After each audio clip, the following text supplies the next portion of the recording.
weeks now. Thanks everyone for coming to this, the first time we've ever run a bit of a refresh webinar. It's really cool to see, like we've got people right across the world. As we said, Brian's up in Canada at the moment. We've got people in all sorts of countries, from New Zealand. Even we've got someone from that country called Tasmania. So that's really cool.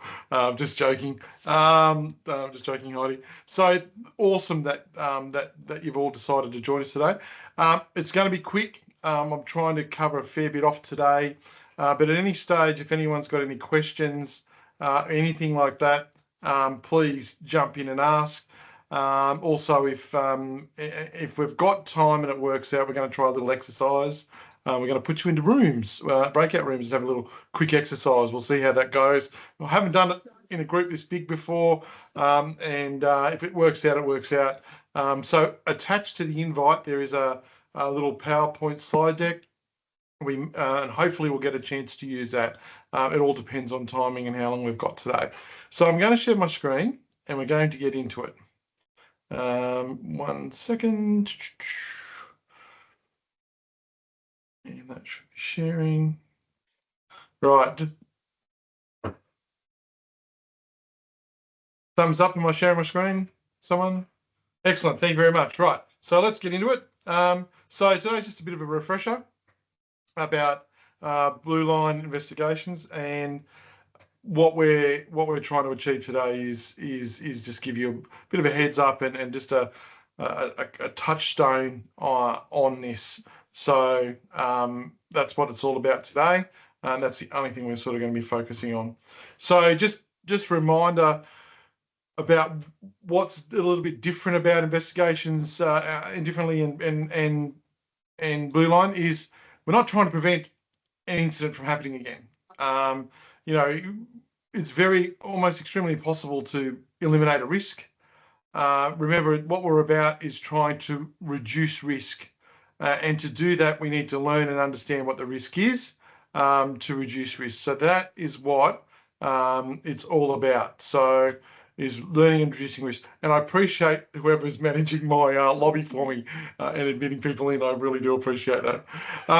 So it's not, and when we change that perspective about reducing risk, we stop focusing just on the event itself, and we start to look for more risk. We're starting to look for the bigger risks, more priorities, not just what might have happened on that one particular day. So it opens us up. And that's really important, because at the end of the day, we've got very little capacity for investigations because we don't budget for them. They're always break-in work. So we really need to work on that. And it's digging deep, like it's getting return on investment. A lot of managers don't really allow us to do what we want to do in the investigation space because they don't see the return on investment. And that's what every investigation should do, is provide a return on investment. And that return is reducing risk, learning about something we didn't know, and reducing risk. So as you know, we don't do the root cause thing. There's no book of answers. We're not interested in that. And if you look at the amount of events you have, you know, 99.999% of your work concludes safely. There is no point trending safety just on an instance. There's no point. That's not a trend for safety. We can't trend on where we're unsafe because it happens so infrequently, and those stats don't line up. So it's learning and understanding about the capacities to be safe. In other words, what's our risk? That's what we should be trending, is on risk, not on the things that on these single root cause things. One of the biggest issues we have is, you know, and like I've worked in this room today, we've got people from recycling to local government to power generation to windows and doors to construction and I've probably left some out, you know, retail. There's a whole lot of people here in this room today, all these different industries, and you all have the same problem with investigations in terms of getting actions done and getting things done. And that's because too often it's been us on our siloed and managers leaving us alone, and we come up with the fix. But because we come up with the fix, they don't want to know about the fix. And even if they agree with it in the investigation report, they still don't do it. And these actions sit around our action tracking systems for way too long. So it's moving from how we used to do actions to moving to a more collaborative and a goal-based recommendations that come out of investigations and the purpose of our report, which is what we're going to talk about today. Moving that language from incident investigation to learning and doing something about it. So it's not just, we can do investigations on things that actually were successful, that were really successful, hitting that other end of the bell curve, which we never do.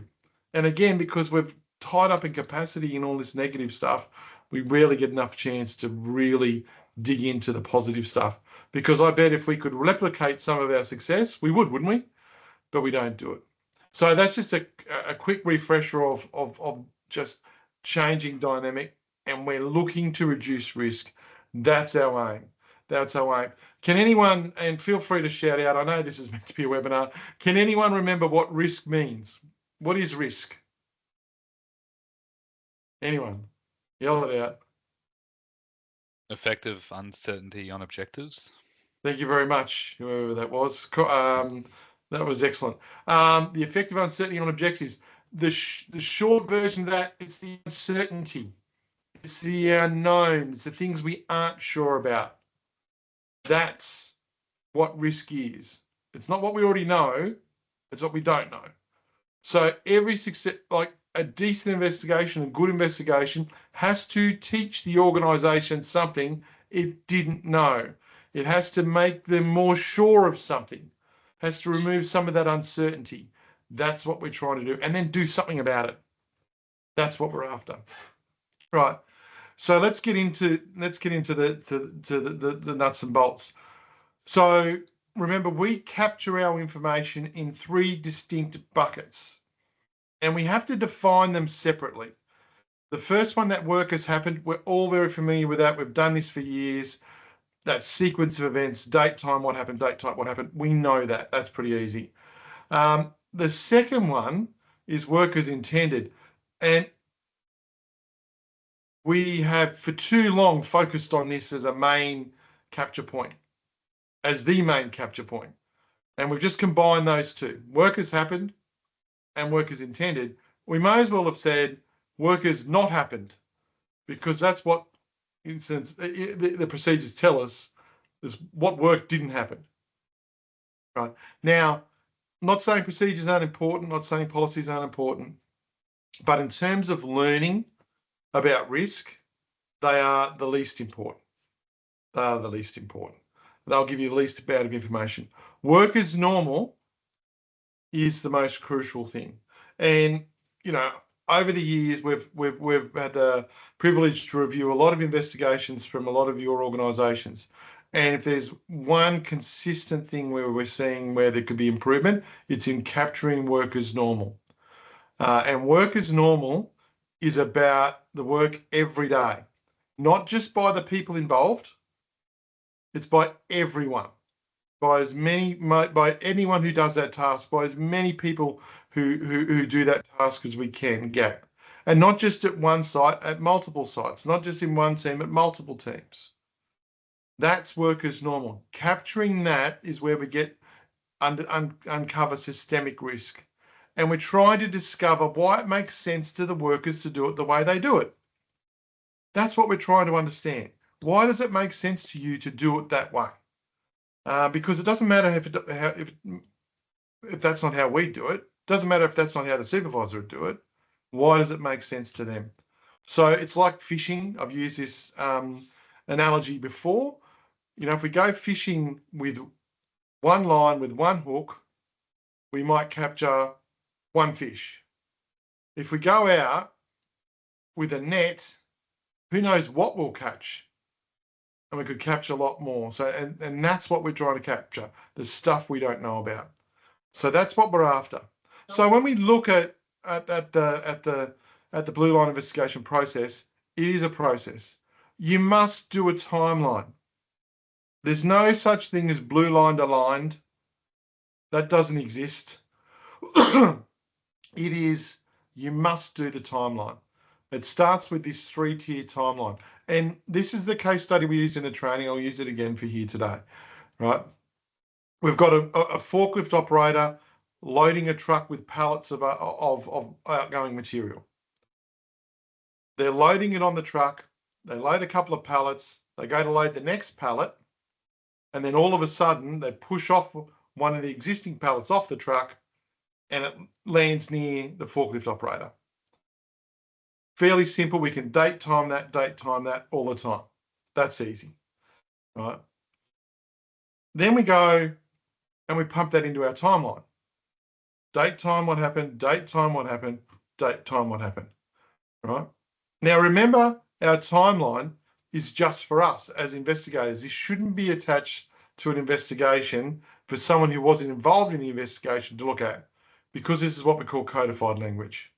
It's just little post-it notes of information to help prompt our thinking, direct our thinking. We then get the procedure, and pretty simply, the truck driver's meant to leave the area. The forklift operator does a load plan for chain of responsibility requirements, and everyone's remaining outside the exclusion zone. Fairly straightforward.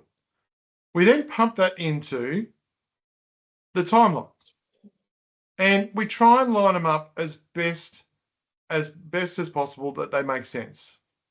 That's what we're after. Now, again, with the reason we put workers intended in its own timeline, because if we put it in here in the workers happen timeline, that they didn't do something, it's called a counterfactual. And counterfactuals don't help because there's a lot of things people don't do, and they can really reveal a bias if we keep putting in there and drive this in. I'm interested in the differences between how work happened on the day, work normally happens, and what the procedure says in total, as a totality. So that's why we put it there. Work is normal. We talk to as many of the truck drivers as we can. We talk to all the forklift operators. Yeah, that takes time. You know, you might end up interviewing quite a few people, but this is how we get depth. Remember, in this event, we're only doing this because we could have killed someone. This was a potential fatality event. So, you know, a lot of you, hypo, near miss, whatever you want to call them, this deserves a decent investigation. So we interview heaps of people. You know, they allocate 1 hour to load the trucks. Load plan's 30 minutes. Takes 30 minutes to do a load plan. Takes an hour to load the truck and another half an hour to tie it down. We can see already there's a pressure on time. There's production pressure. We then put that in the timeline where it best makes sense. Your timeline sometimes might have the same thing in it 2 or 3 times. Cool. If that's how it helps you make sense, that's how it helps you make sense. But I want to be clear. Workers happen only contains the factual statement of what happened at a specific moment in time. Work as normal and work as intended must relate to that work as happened. If there's no work as intended, then put no work as intended. And we only capture those in that particular column. Does that make sense? Yeah? Cool. At any stage, interrupt. And that's what it would look like on a timeline. Yep. Shruti. Sure. Hi, Mark. My question was, what if there is a task that's being conducted that is not normally conducted at it's a specialized task. We've got external parties, we've got subject matter experts to come out and do something that we're not familiar with, so we don't know what normal looks like, or because we're relying on them to tell us. So the work is intended and work is normal almost is the same. Is that right? Well, it depends on who you're interviewing. So it depends on who's, like, if it's their task and they're if we've contracted them for the investigation, they should be doing their investigation. Our investigation should be based on what impacts we had on their work. if you're talking about like looking at contractors. In terms of work, if it's a brand new task and we have no work as intended, just because it's not written doesn't mean it's not work as intended. So work as intended include unwritten work. Work as normal comes from those workers who do that task every day. So we would need to interview them to find out what work as normal is for them. But if it's the first time they've ever done the task, that would be work as normal. First time the task has ever been done. Does that make sense? Yeah. Yeah, it does. Yeah. It does. Yeah. Okay. Excellent. So All right. just Thank you. a real clear distinction I want to make here is on contractors. Too often, clients will go and do investigations on contractors' behalf. We've got to be really mindful of onboarding additional risk in that, because if we start telling contractors, if we're engaged who are subject matter experts and we're not, and we tell them how to do their work, we're onboarding a lot of risk.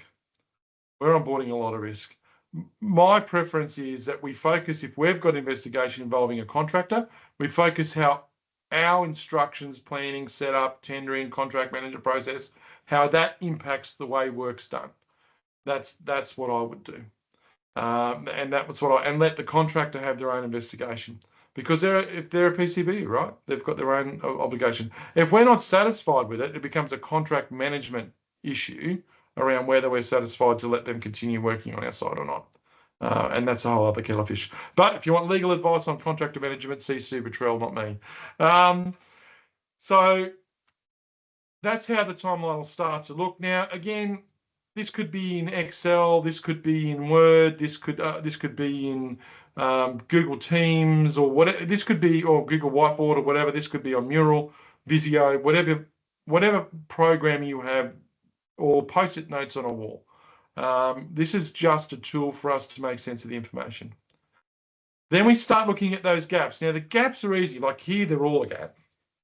Right, and they're the differences between work as intended and work as normal as work can happen. They're going to be very self-evident. The reason we do that is because this is what we want to focus on. This is our focus area. We don't want to focus on every step. So this is the area we want to focus on, right? And again, it might be just a few of them. It might be every one of them, but hopefully not. It won't be every one of them. Good, how are you? So that's what we're after. Yep, cool. Now, then once we've highlighted the differences, now we start to work on the conditions. Why do those differences exist? Why does the truck driver stay and start tying off instead of leaving and going to the break room? And we're looking for those things like production pressure. We're looking for resource constraints. We're looking for flawed processes. We're looking for design, safety and design, area layouts. We're looking for all those things. Why does it make sense for truck drivers to stay there? That's what we're starting to, and the more you look around, the more you poke, the deeper you dig, the better the investigation will be. So we're looking at insufficient time here, no time for securing labor. That's an easy fix. In fact, we should fix that before the investigation's even finalised. But that's not enough. We haven't dug deep enough there, because I can guarantee you that truck driver and that forklift operator didn't come up with that by themselves. They didn't say, oh, we'll only give ourselves 1 hour to do this job that we know we can't do in 1 hour. No, someone made that decision. Where did it come from? And in this case, it was the schedulers. They made it up. But again, when I'm talking to schedulers, I just don't talk to the one involved in scheduling the truck deliveries. I talk to as many of them as I possibly can, because I need their work as normal. I need to dig into their work as normal. Why do they do it the way they do? It's because they're so understaffed. We had a restructure, and everyone knows what restructures are code for. Less staff. So they had a restructure and they don't have enough people. So now they're compromising their work. And that's what we're after, is to dig deep, get below the tip of the iceberg, right? And then start going. Keep going deeper. Yes, James. Mark, apologies for the background noise. This part here, would you have any advice for people? Like this part here is probably where I see traditional kind of root cause analysis, we us as professionals in the past have sort of relied on to help, with our digging into our findings. Would you have any advice for investigators for asking the right questions, for how they go about, uncovering, key information? Yeah, so thanks, James. So my advice on that is stop focusing on the event.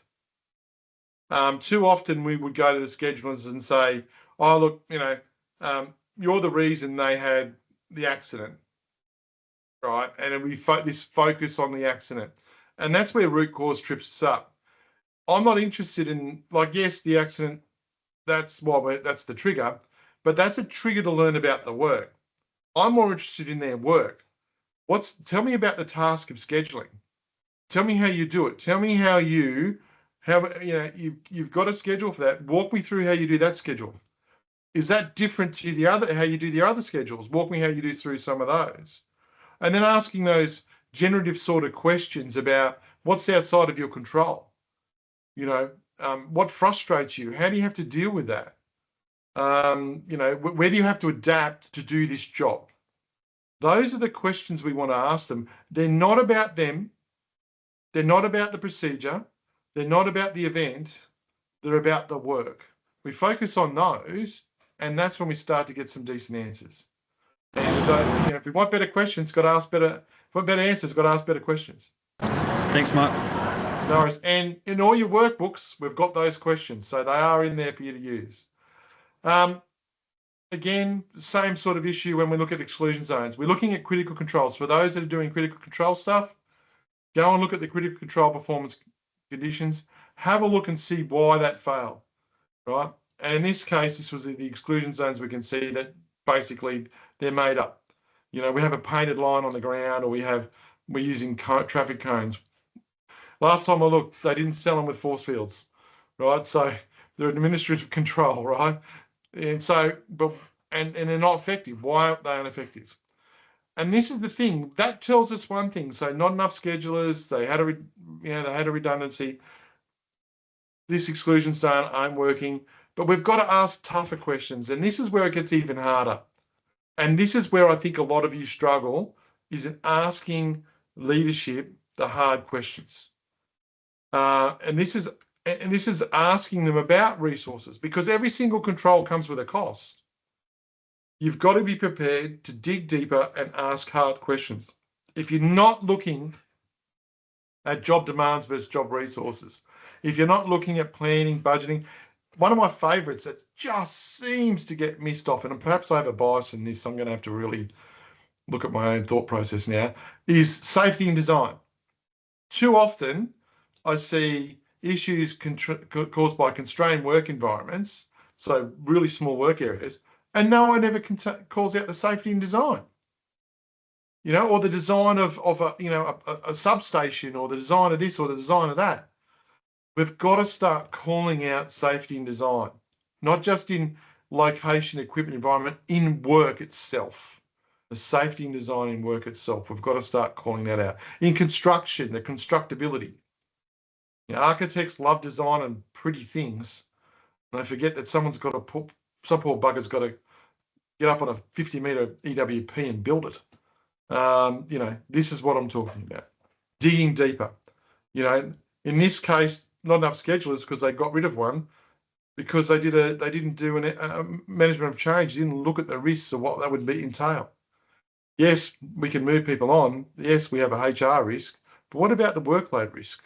How they didn't fully foresee, they didn't understand, they were unsure of, they didn't know the impacts of that change. So again, that's risk, right? That's what we want to understand. Digging deeper. Here they did want to do a critical control program, but they didn't do it. They didn't do it. So this is what we're trying to understand. We start to pull these conditions out for each one of those differences. That's what we're after. That's what we're after. And next step's easy. Group them, key theme them. This does two things. One, it's going to help you with your findings, because we're grouping key themes together for findings. And the second thing is it helps you write the report, because you can then put the report in that narrative style. You can use key themes, which is what I like to do, is key theme my narrative. And timeline's very variable, right? So it really starts to you're moving things around to make them make sense. Because again, it's sense making for me as the investigator. It's not for some manager 4 stories up in the building. It's for me to make sense of the information to use to write my report, to write my findings, which go into my report. Lastly is the findings. So too often all we write is an issue. That's it. We just write the issue and we put, that's our finding. The problem is it doesn't demonstrate to whoever reads it what the risk is. It doesn't give the so what. So we've got to put the so what the risk is, and we combine them. And in your books, you'll see there's an example. Issue schedules, publish inaccurate schedules due to under-resourcing. We could just put that in. We go, yeah, so what? What does that mean for the organisation? Well, it creates this production pressure risk. That means people could deviate from critical controls, putting them in that position of a more likely exposure to critical risk. And then you write that as a sentence or 2 sentences. Start writing your findings as risk statements. That's really important. Right, so we can do that with this one here. Schedulers publish inaccurate schedules due to under-resourcing, creating production pressure. Right, we've got this one here, the MOC process. So leadership didn't understand how to apply management of change in organisational change. So what does that mean? What does that mean? So it's actually starting to spell it out for them so they get a better understanding of the risk they are tolerating is what we're after. You can put them in a table. So there's the gap between workers happen, workers normal, workers intended. The conditions are grouped, and then the finding. And then the finding. Right. The exclusion zone. What happened? The conditions, the finding. Now, the reason we do this control analysis is this is optional. This is for the people that want to, because you could have the same finding just in the standard gap analysis. The reason we put it here is because also, if we can call out a critical control that worked. What actually performed? Did it perform because we were good, or did it perform because we were lucky? That's what we want to understand. That's what we want to understand. So we would put that in there. Does that make sense? Now, yes, George. Sorry, no, I didn't have a question. I pressed the wrong button. No worries. Just a quick note about AI. So, yes, you can help use AI to do these things. My preference is don't get it to do your timeline for you, but what it can do, don't get it to do your findings for you, but what it can do is help make sense of some of the data. So if you go and interview 20, 30 people, and I know that might sound like a lot, but if I've nearly had a fatality in my organisation, that'd be around the minimum I'd be interviewing. It can help really pull out things like work as normal. It can and it can also give you some ideas on where to drive the investigation and where you can put some other stuff. So it's very helpful. AI can work in myriad ways. We've got on the books, we're going to release next year an AI for investigators workshop to teach you how to use the best out of how to get the best out of AI in investigations. It's not a coding workshop or anything like that, but we're working on that now for next year. But three things, main points to remember with AI. It makes mistakes, so fact check everything that it does. Secondly, only use the AI approved by your organisation. If it doesn't approve it, don't use it. So don't walk away from here saying, Mark said to use AI. It's only approved AI. And thirdly, make sure it's locked out in your own sandpit when you're dealing with sensitive information. So in other words, you can go into your settings of AI and do that and make sure it's locked out. But I'm sure there's people on this call now that are way more experienced than me using AI. Now I've got a question for you. On the email invite this morning, I attached a little slide deck can I just get a show of hands that people who can access that little 3-point slide deck? Just raise your hands on the thingo on the what's the name? Right. Anyone else? Yeah, throw your hands up. Excellent. So what I'm going to do, first time ever doing this, so you can lower your hands. What we're going to do is try and do a little exercise. I'm creating some breakout rooms. So what we're giving you is that slide deck. So someone in the group will have to download that slide deck and be like the team leader for this little exercise. I'm only going to give you 15 minutes. I think I can give you 15 minutes, and I'll pop into some of the rooms. Now, basically, point someone as a lead. They'll share that PowerPoint to the rest of their group and on their screen. And the object is to create a 3-tiered timeline by moving the little pictures up into workers intent happen, workers intended, and workers normal. Now remember, do them in that order.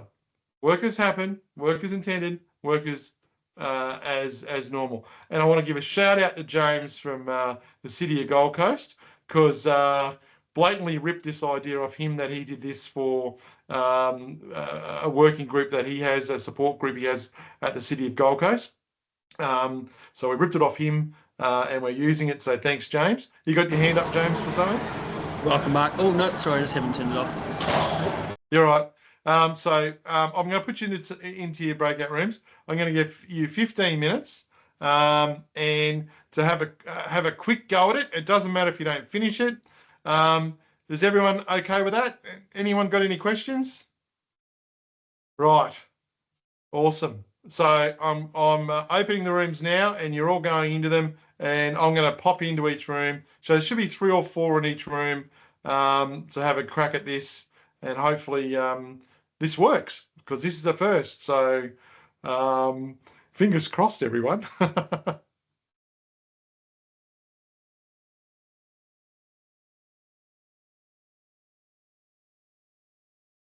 Right.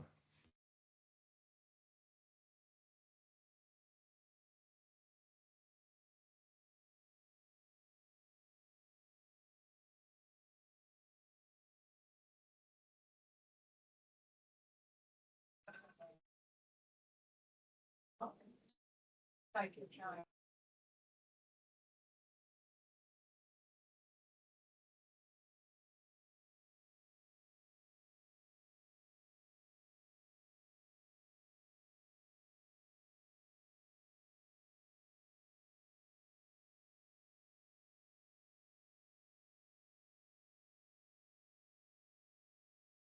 Doesn't matter. Oh, they have a tentative date. No.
Andrew.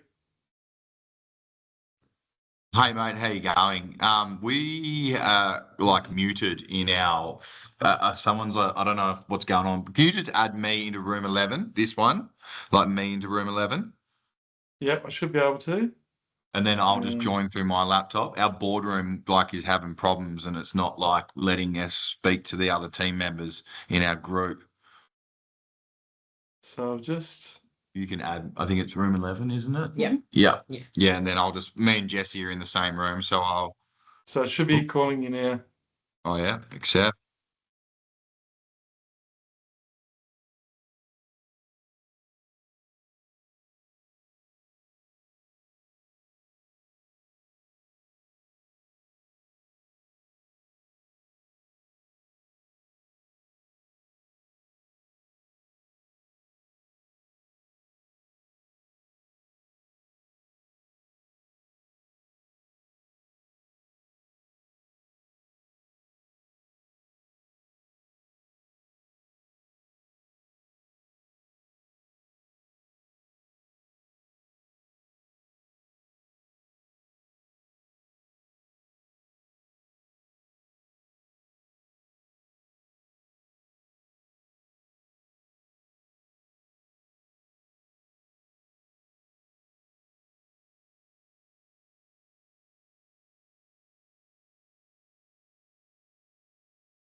That's the one room then.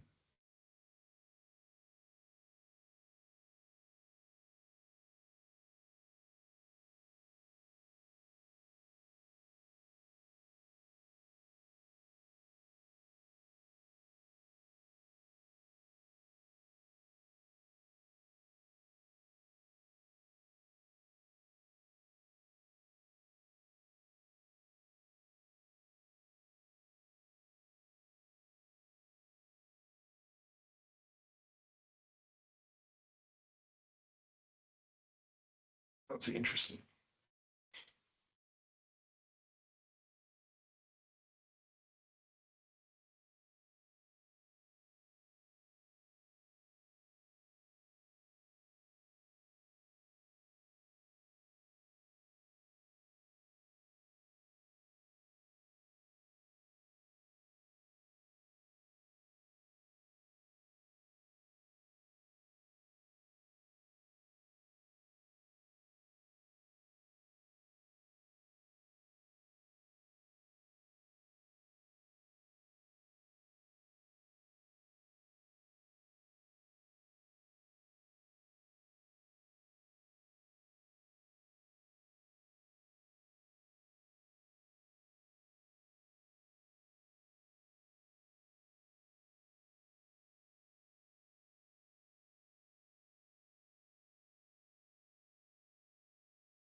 Oh, sorry.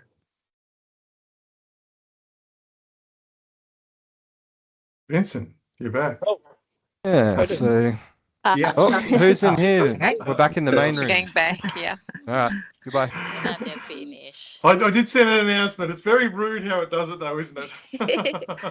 That's all right. Right, I'm cognizant of time. Hopefully, we didn't lose too many of you there. And I know some people had a couple of technicalities with organisations, firewalls, and that sort of thing. But it seemed to go. How did people find that? How did people find that little exercise? Was it useful? That was excellent. That's good. Yeah, really good. Very good, very good. Excellent. Kat, threw your hand up for briefly a second. No, it was an error. I wanted to say it was good. Thumbs up. Thanks, Kat. So look, you've got that little template now. If you've got other people in your organisation you want to have a go with, please do that. Just don't share it outside. All we ask is don't share it outside your organisation. That's all we ask. So I'll share my screen again. No, I don't want to do that. Hang on, stop sharing. Share window. That's what I want to share. Right. Right. So do you want to have a look at what the answer key is? Yeah.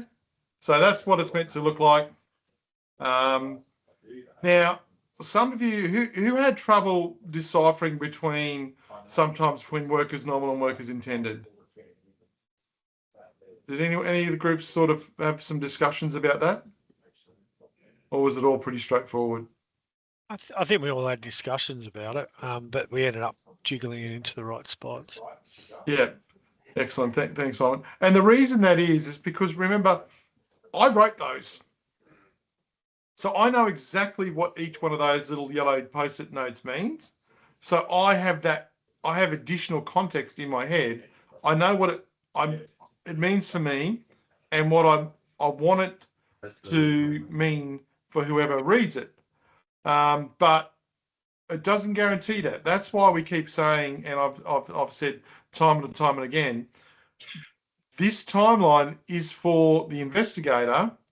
It is not for senior management attached to a report that goes to senior management. So you might share it with someone, you might run it through them with them, but you need to be there to give extra context when required. Otherwise, this can cause a lot of conflict because people misinterpret what's written because there's only a little bit of information on each one. Right, mindful of time. Have a bit of a play with it, just a bit of fun. Get outside the box with your actions, right? Remember our goal-based calls for action. So we want a specific goal aimed at eliminating risk or reducing risks so far. That's what we want. It's got to be collaborative with all the stakeholders, the sponsor, process owner, event owner, risk owner, workers, any stakeholder. We've got to explain how it reduces risk and what our exposure is. We then can put some cherry on top. We can put some strategic alignment or regulatory alignment there as well. So we can also put a cherry on there and we can also show them the stick. This is the example that we've got. Implement a process that schedules resources meet their job demands. So we might even decide that we're going. The stakeholders might all get together and go, no, we need to hire an extra person. Cool, but does it meet?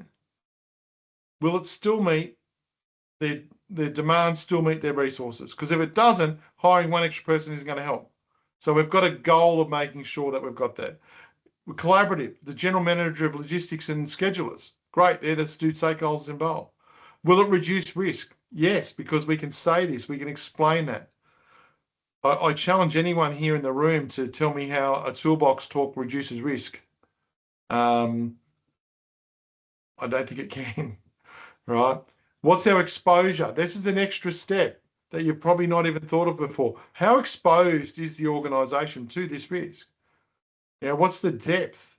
If we've got working at heights, we've got, how many people do have a ladder each day and for how long? Or how many people in an EWP and for how long every day across all their sites? Strategic, tied to a strategy, and as I said, a little bit of legislation helps. Remember about a report is a business case for change. It's not your report, it's the event owner's report that they can then take and get extra funds or reallocation of funds. That's what it's for. So it should be written collaboratively. And the thing is, we should have socialised the investigation the whole time to do it. Always start, when you're writing a report, I start backwards. Recommendations, because we've already agreed. Then I write the findings, because we might just need to fine tune them a little bit to make sure they're all matching. That's wordsmithing. Then discovery. That discovery is the narrative section in the middle of your investigation report. Nothing goes in there unless it provides context to or directly relates to a finding. If it doesn't, leave it out. We don't want red herrings in our reports.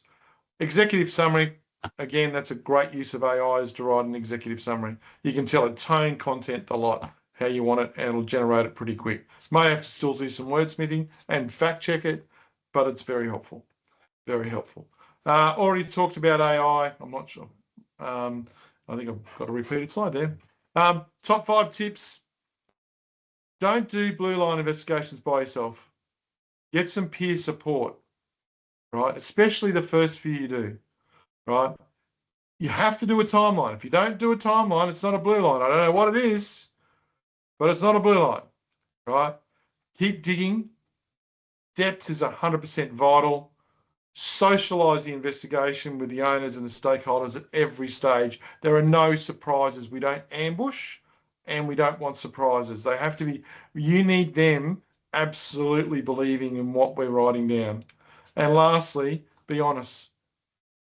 If it's not making a difference, if you're not reducing risk, we haven't learned something, then have we done a good job? And only you can answer that in your heads.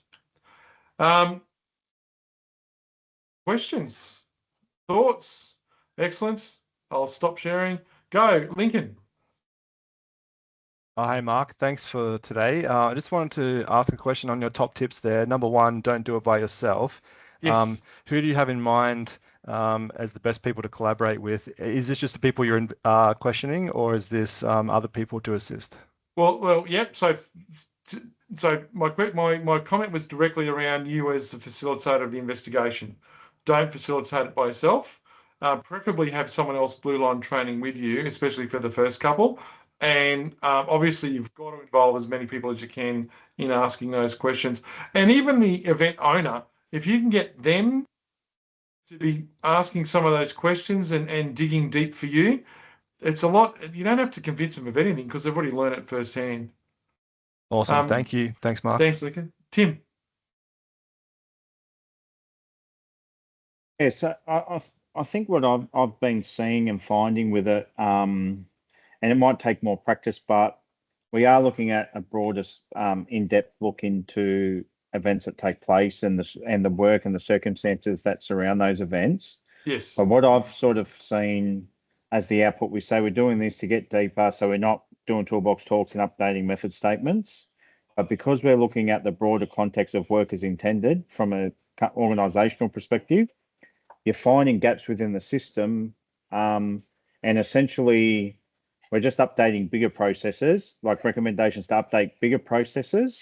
And, the consultation piece might not be a toolbox talk, but it might be a review or something else that follows it. So I just feel like the results of the ones that we've done in our organisation, we're just updating bigger procedures and doing bigger toolbox talks. And we're not actually, we're not introducing innovative tech or, higher level engineer controls and using it as an opportunity to divert funding or come up with additional funding. Ultimately, what I've been seeing, and I've got some peers in the meeting, and they might be able to say otherwise. But what I've been seeing is all we seem to be doing is updating bigger method statements and doing bigger toolbox talks. Well, the thing is, we've got to get better at following the hierarchy of control and really putting pressure on them to look at the tech engineering, elimination, substitution side. In terms of the bigger admin actions, yes. So not all admin actions are created equal. So it is a good step forward that we're looking at more organisational fixes rather than what we call operational fixes. So that's a good thing. And better planning, better scheduling. Those are, whilst admin controls, they actually will be effective at reducing some risk. But yeah, so the bigger the admin control, the more it affects how people. But unless these things are actually affecting how people do their work, they're not going to reduce risk. So we've just got to keep pushing. We've got 30 years of rewriting procedures and disciplining people. It's a big one. Thanks, Tim. Brian. Just a quick comment on that and on the topic. Any kind of success in terms of innovation and planning really, from my experience, has to come from a risk perspective and a priority perspective. You can't do everything. Mark talks in this training about being selective in what you investigate, and it's based on risk. So, in our organization, what we focus on is fatal risk, and everybody can get behind that. So once you determine what that risk profile is and you target that risk profile, and this is going to be our focus for the next 5 years, it really helps rally leadership. They know what to invest in. So we don't investigate hand injuries. We don't invest in, slip, trip, and fall type prevention. We're focused on fatal risk management and traffic management and things that kill people. So just a bit of feedback on what's really worked for us is focused, tactical, practical application of controls that make a difference in this fatal space. Thanks, Brian. And I think the key for leaders and the key for us is to ensure that the leaders really understand the risk they're tolerating. What is the potential risk they're tolerating? If they don't really understand the potential risk they're tolerating, then they won't invest in it. So it's really getting to understand the true nature of the risk and what they're tolerating. Thanks, Brian. Excellent. Any more questions? No? Good. Was today worthwhile?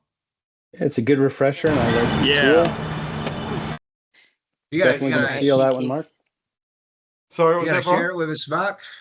No worries. Well, as I said, we've got the recording. I'll stop it as soon as we stop. I want to appreciate everyone there. Now, look, what I'll do, I appreciate, we're already 4 minutes over, but I've got a little bit of time. So I'll stay on this call. If there's anyone that wants to have a private question or didn't feel comfortable asking with the main group, please stay on, and I'll stay here for you for a bit longer and answer those questions. But from the depth of my heart, thank you, everyone. We'll send out a link. Hopefully, we'll get through the firewalls to the YouTube video on our YouTube channel, which we never post anything on. So we'll go from there. So thanks, everyone, and look forward to seeing you again soon. Great session. Thank Thanks, Mark. you. Thank you, Mark. Thanks, Mark. Thanks, Mark. Hi, Mark. Bye.